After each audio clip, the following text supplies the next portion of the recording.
You're listening to the Soju Sessions, episode 4, on the Soju Talk Nation podcast feed. I've always been curious about how we develop our identities, how the depictions in media of people that look like me influence the development of our identity for the broader Asian and Asian American communities. I graduated with a degree in psychology, worked in education and mental health for a number of years, and have always had a fascination with the human condition, how we relate to others, and how we develop our sense of self. No Bias Noona joins me, and I learn a lot about her personal history, her formative years growing up in China, adapting to life as an Asian American into adulthood, and how seeing people in media that look like her shaped her outlook on life. We naturally land on the BTS and McDonald's collaboration, and end with dating stories. It was a really rich conversation, and I was happy to uncover layers of her personality that I didn't know before. I really enjoyed it, and hope everyone listening enjoys the insights into her experiences with K-pop, BTS, and Asian identity. Coming up, my talk with No Bias Noona.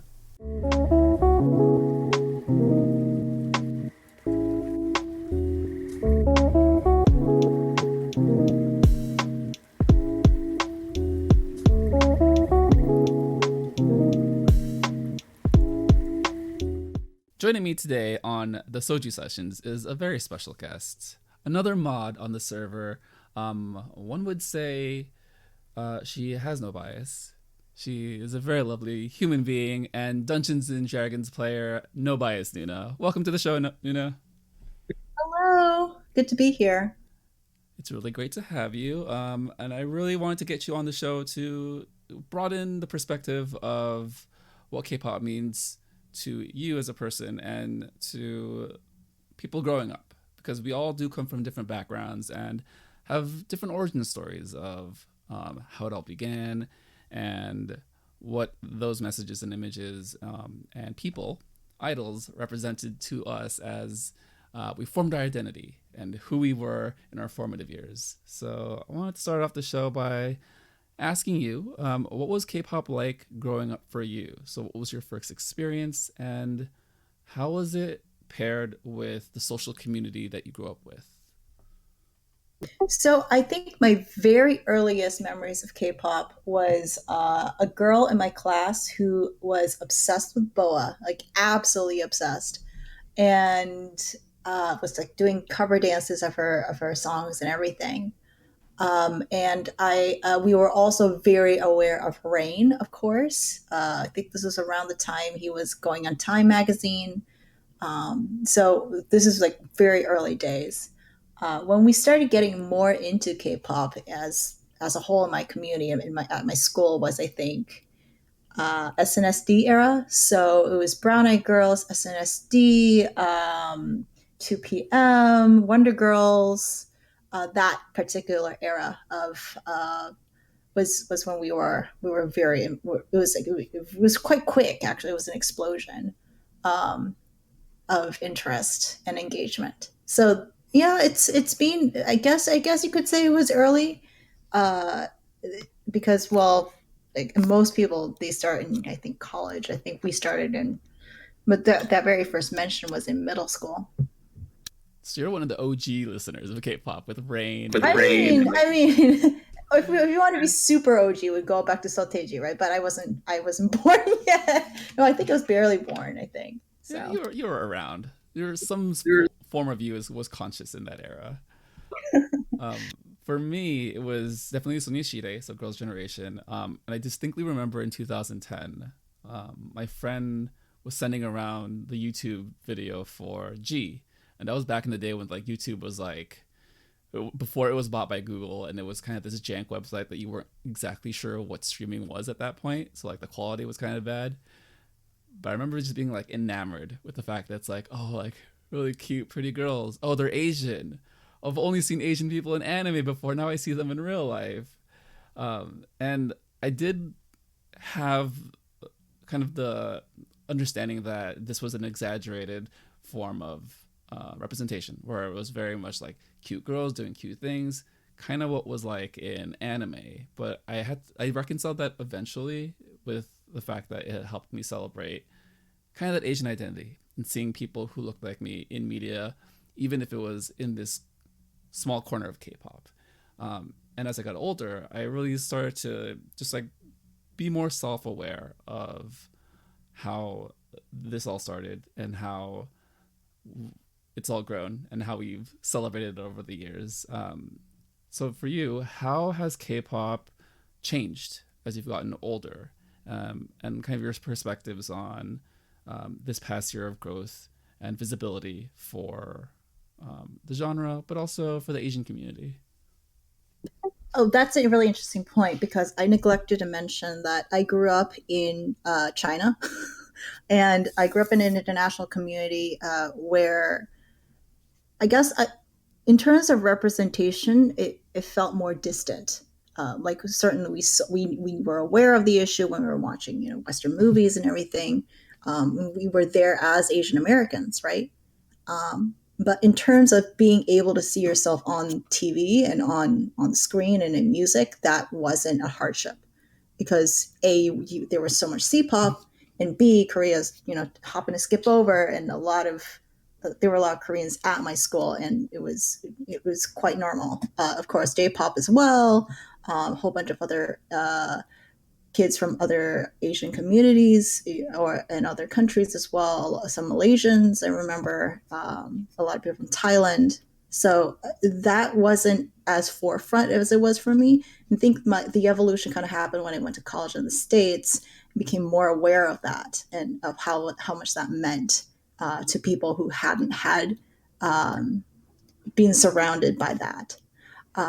In terms of how it's changed for K-pop and how I've seen it change, it's interesting because I think I had a bit of a few years where I wasn't quite involved in K-pop. Like I drifted in, drifted out.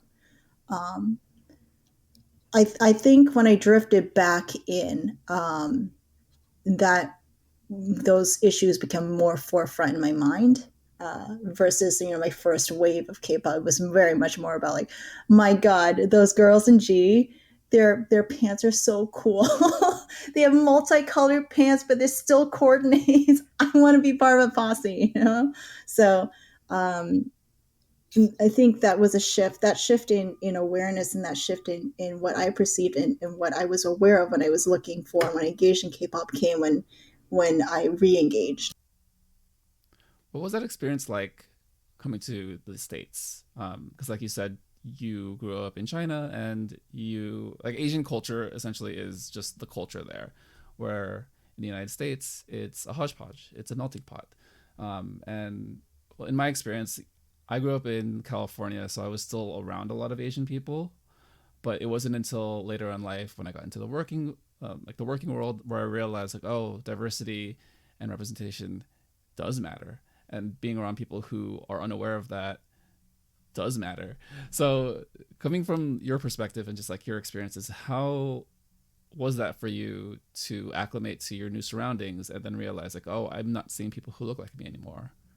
And what did that mean for looking for media to help you identify that within yourself? I was kind of very unapologetic about it. As in, I just didn't flinch at the same things that my Asian American friends who'd grown up here in the States, uh, what they were flinching at. So if somebody else like, "Where are you from?" I'm like, "Oh, that's a really long story. Let me tell you." And I just get into my life story. Born here, went there, came back, was here.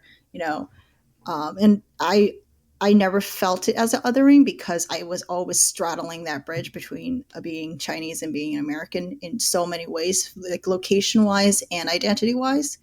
But just talking with friends who were uh, in the States for a long time and having heard like how they had to be through that, it made me approach these questions in a much different light.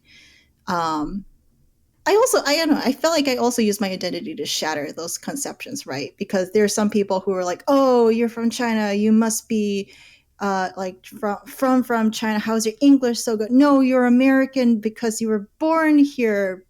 but then how did you, and I was, oh wait, what's the internet, and they would just get so confused that I felt like my identity itself was like a wrench thrown in all those preconceived notions, which was very useful, I think. But it's also like the more I am here, right? Especially like in the more that I engage in the United States and with the culture here, the more I'm aware of how people treat Asian Americans here, right? And the more I am part of that.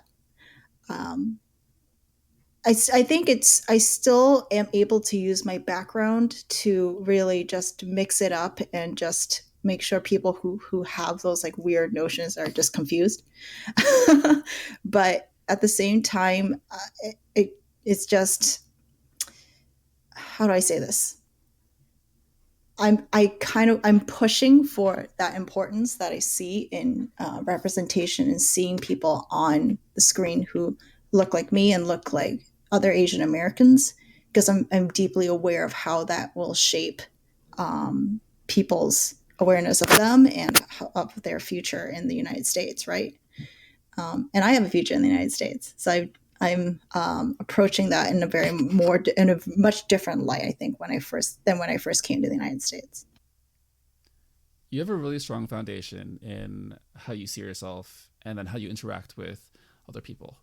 And I just want to commend you with the fact that you can kind of separate like who you are as a person who is Asian American but also grew up in China, and then you can have those somewhat awkward conversations with a person who just doesn't know, and that their ignorance is at the forefront of how they ask questions about you. But how do you reconcile or console your friends who may feel those microaggressions, who just don't have the tools and strategies to confront other people? And not even confrontation in the sense of arguments or aggression, but just educating other people and speaking light into situations that they may have no idea that they're offending somebody else. Yeah, I get mad for them. Honestly, I'm just like, when I'm there, I share their frustration, right? Because I know how much people have heard it, and the more I hear it too, when I'm there, I'm not as affected, but I hear it, I'm just like, oh, not again, right? Like, why would you stereotype this? Why would you do that? And I also think there's still a lot of overlap, right? There's my background, so I'm slightly better when it comes to it, but of course, if there's a racist incident, it still impacts me personally. So there's overlap there.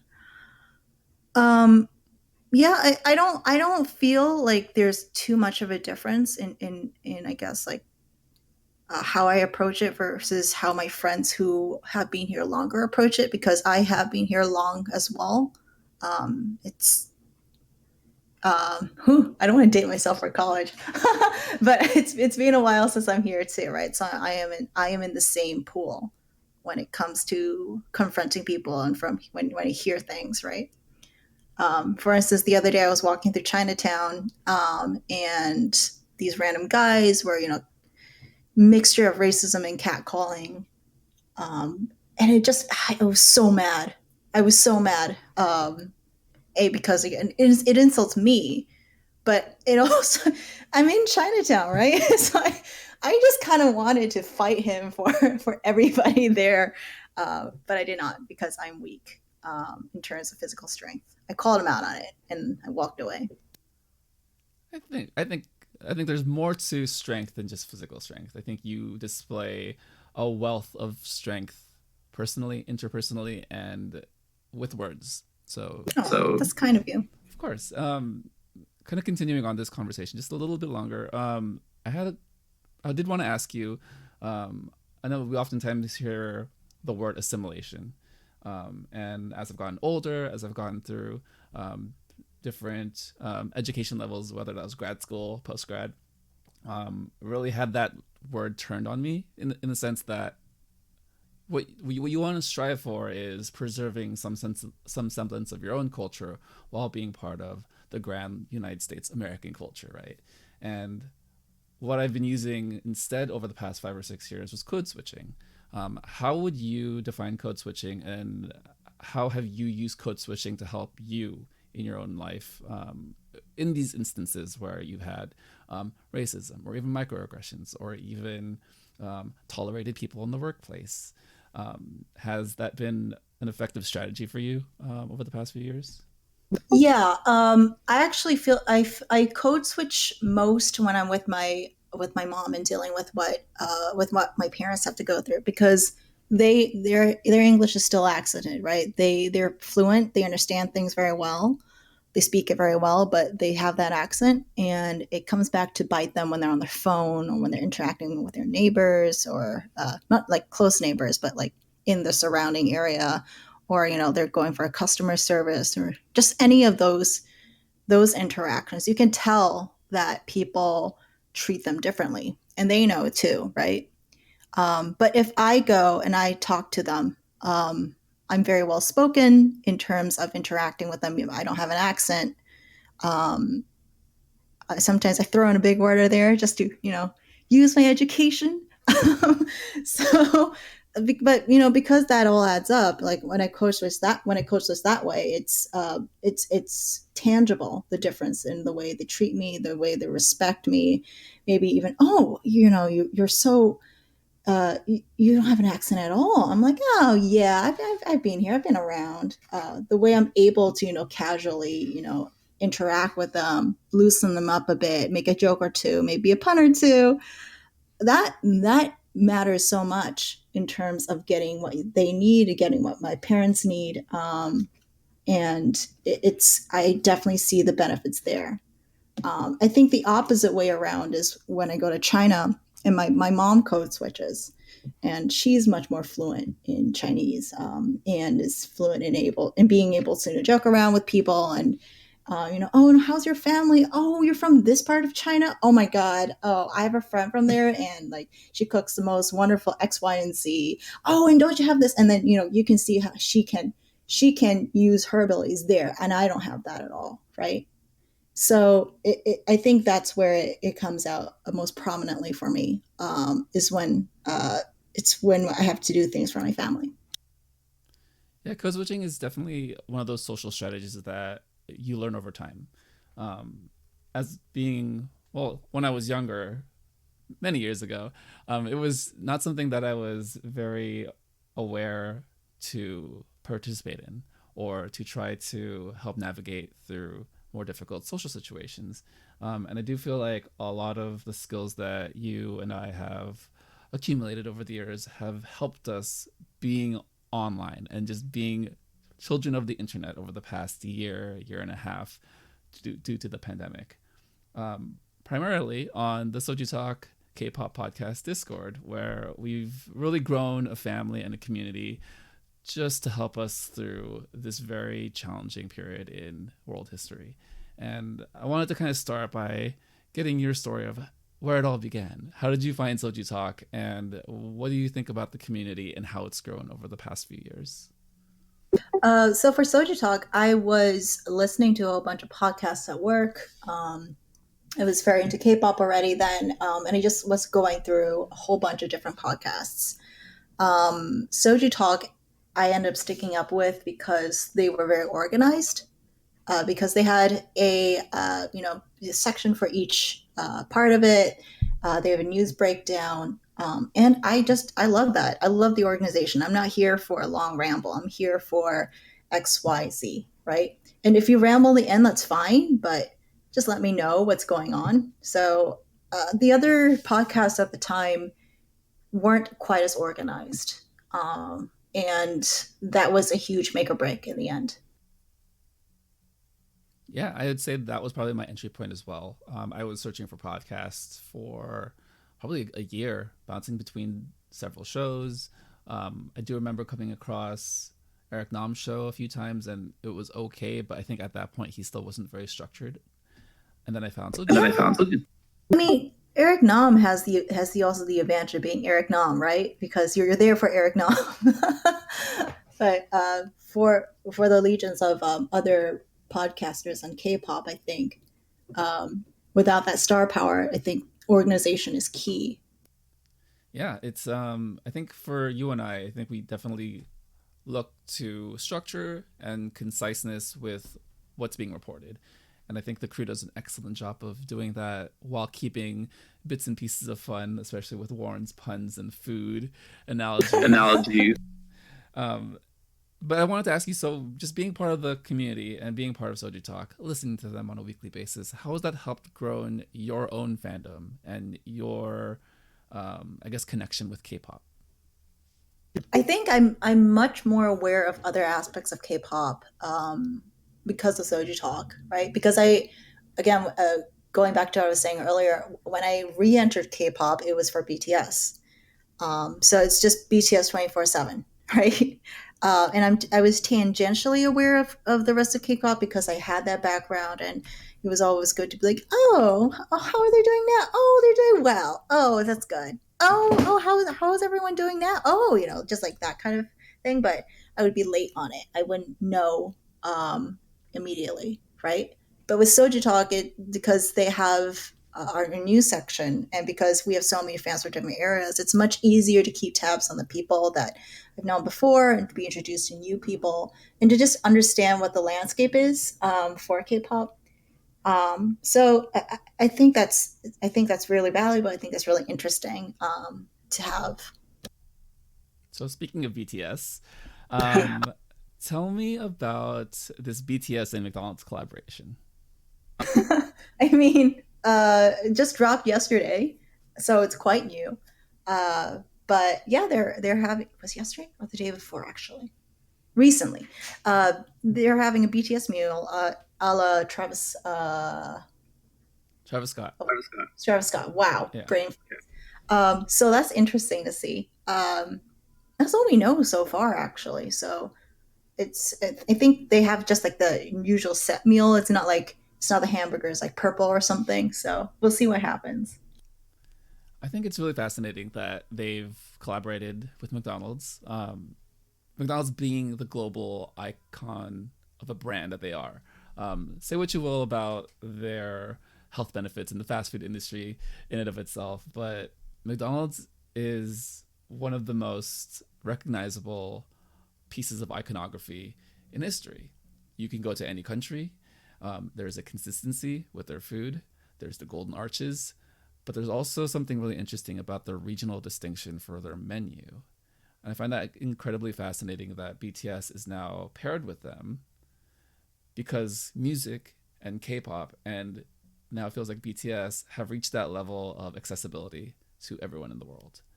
And to me, I think it's amazing that people of Asian descent are now being seen as successful, that they're being seen as influential and a net positive in the world.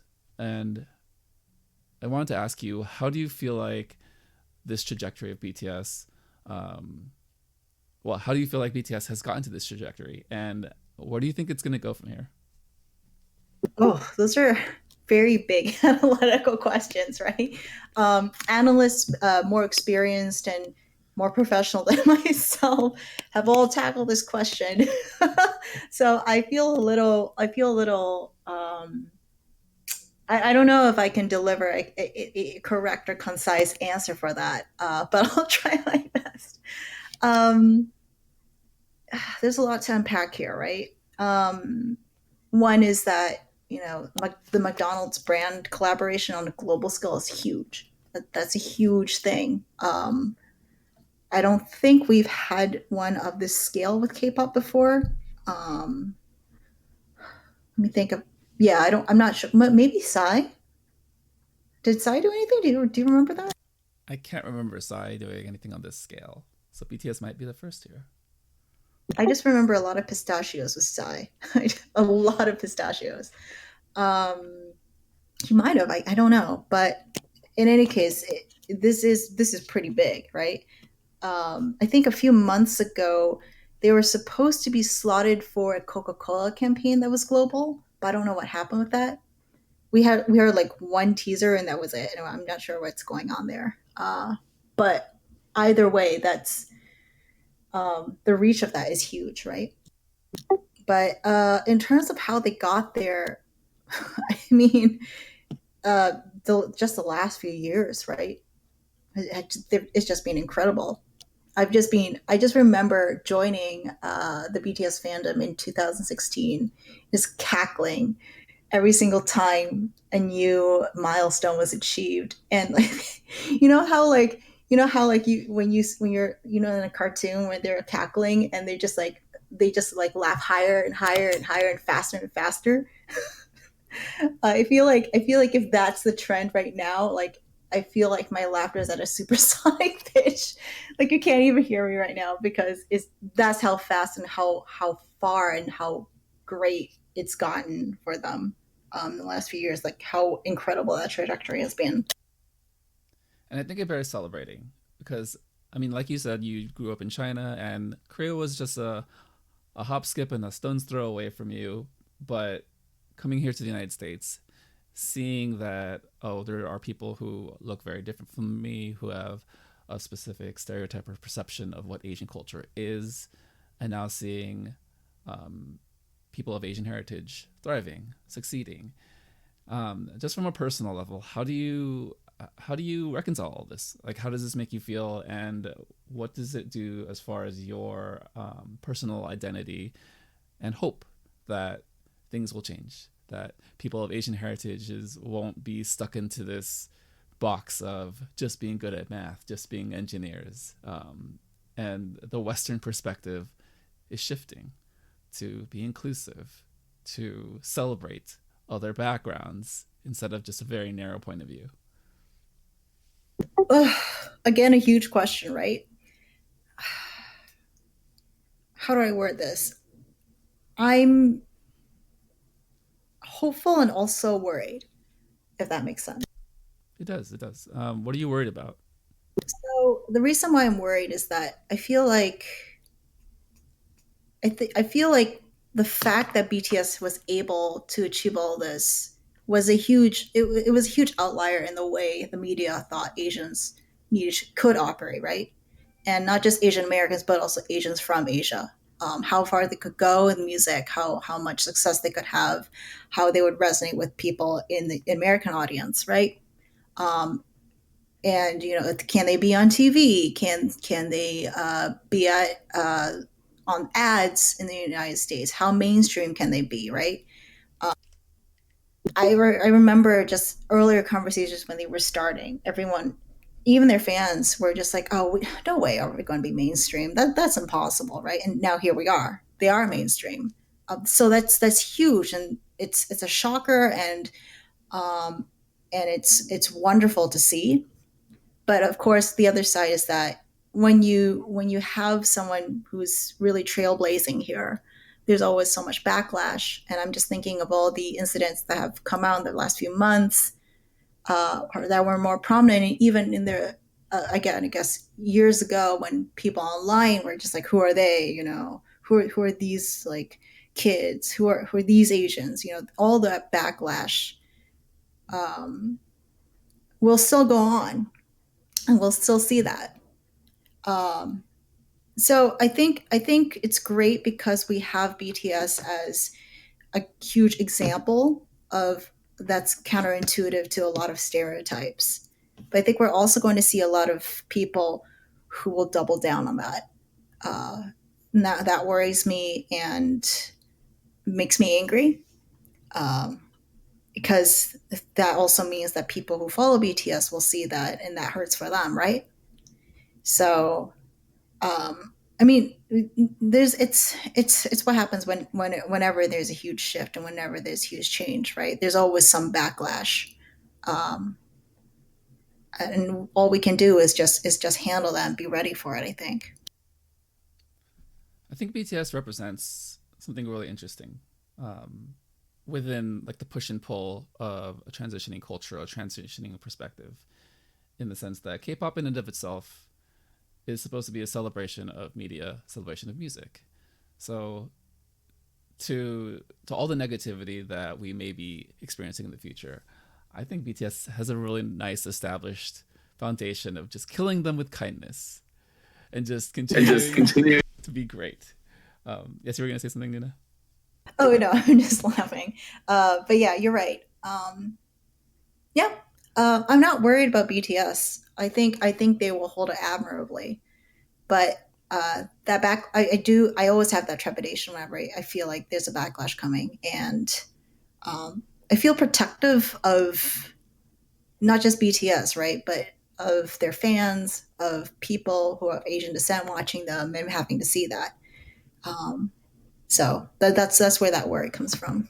Yeah, it's a totally understandable worry just because of the tension in various parts of the world and particularly the United States at the time.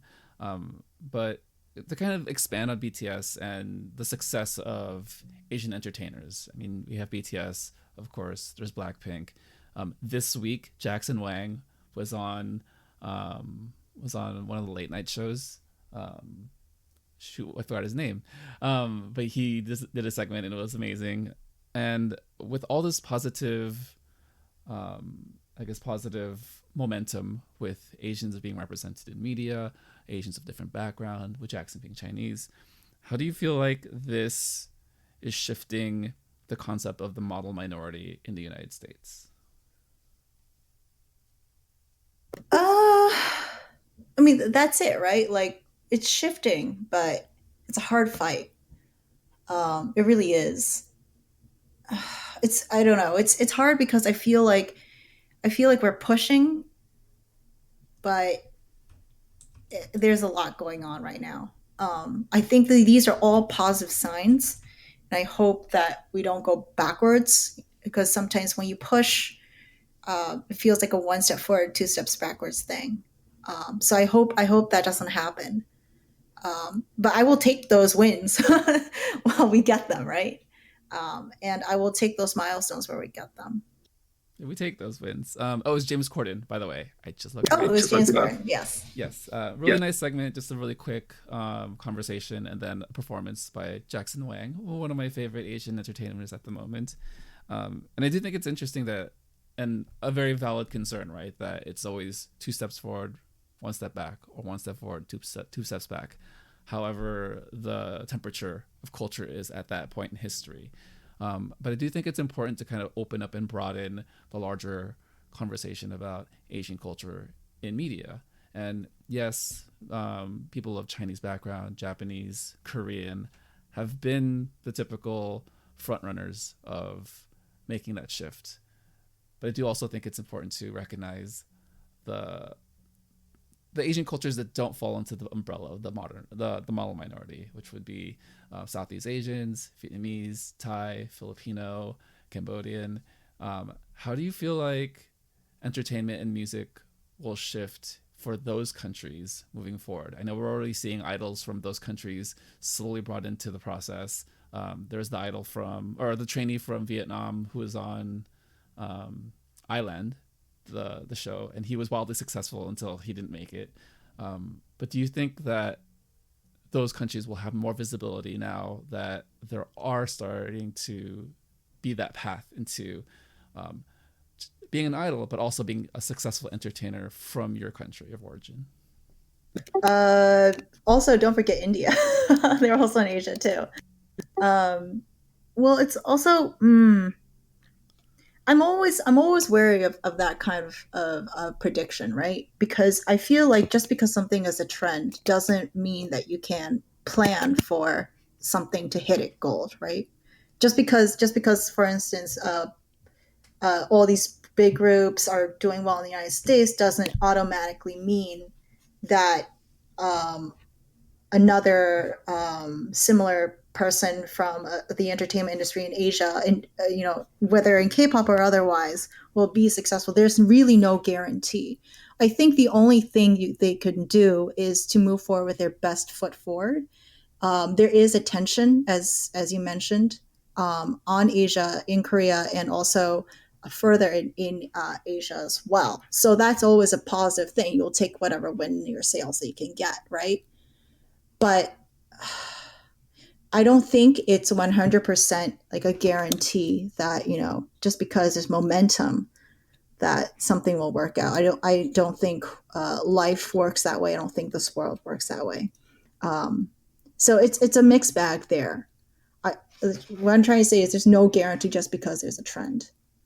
but I think in terms of performers and entertainers in general, and in terms of being able to take that opportunity, I think there is a guarantee that somebody, because that there is that attention, because there is that opportunity, as long as someone continues to be true to um, what motives they had to enter that industry, and as to their voice, true your voice.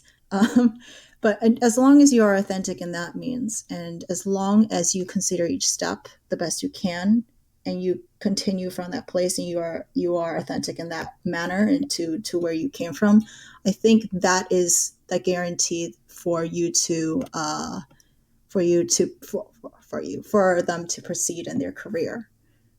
Sorry, this is very rambling. There's a lot here to unpack, I think. No, you're doing great.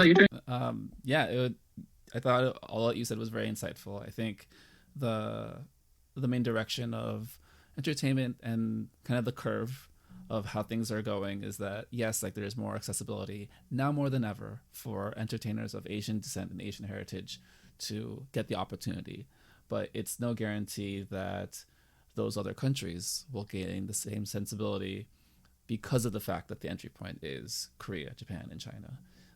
And I think there still needs to be another shift, is what you're alluding um, to spotlight those other countries, to show that there is a viable entertainment structure in those countries separate from what we've already seen and known.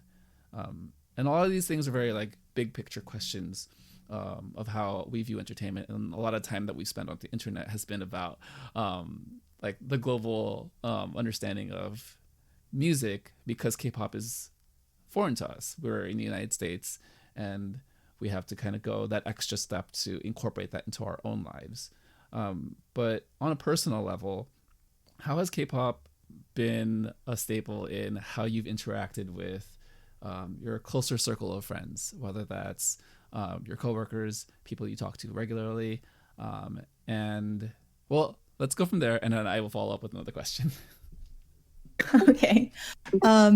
So I guess we went from the macro to the micro here. So we went from the overarching questions to, I guess, the daily, day to day implications.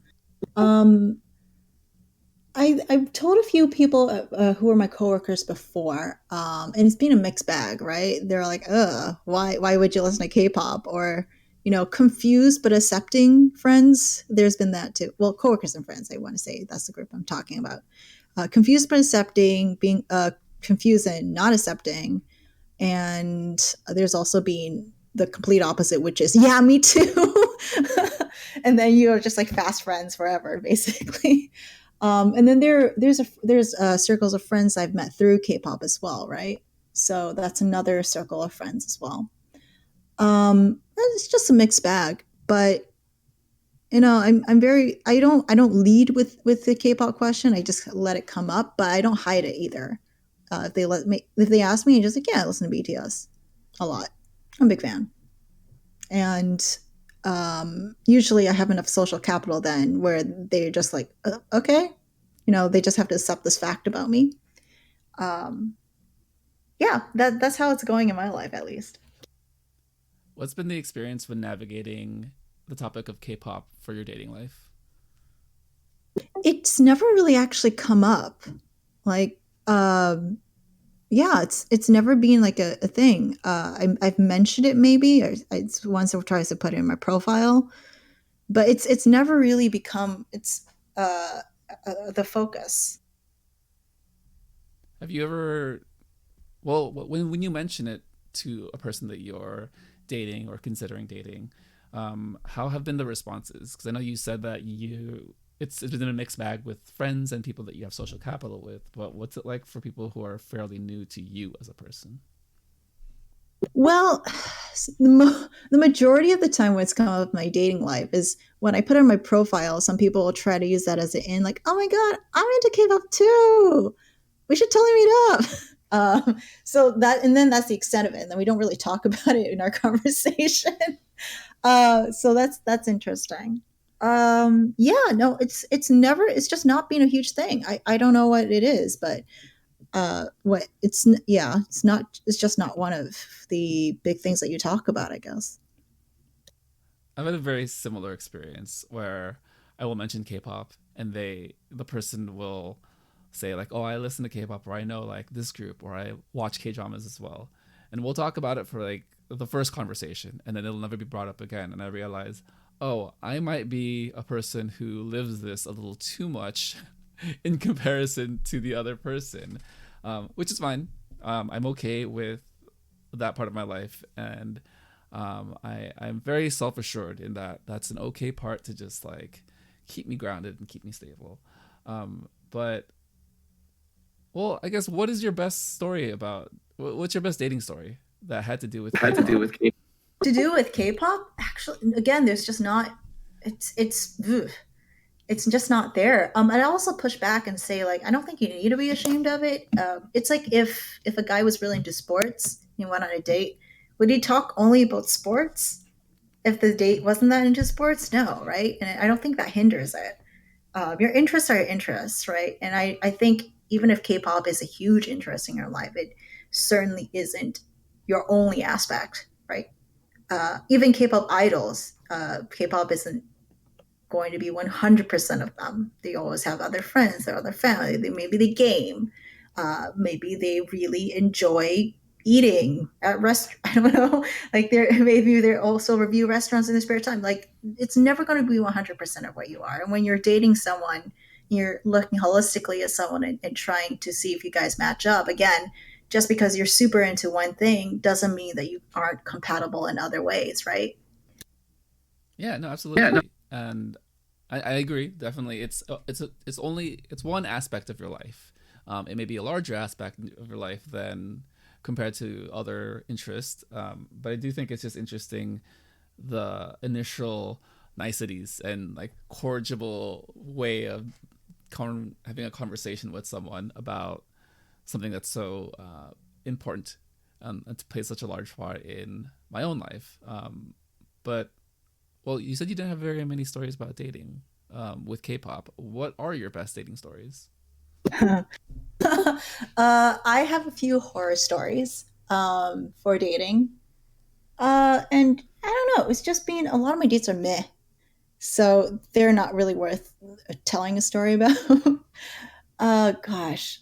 I'm trying to think of my best story. Uh hmm. Hmm. Actually, still the best story that I've heard that I have isn't really dating for me. It was just part of like a group dating one where like a guy was telling all of us how he went on a first date with a girl and she proposed to him on that first date.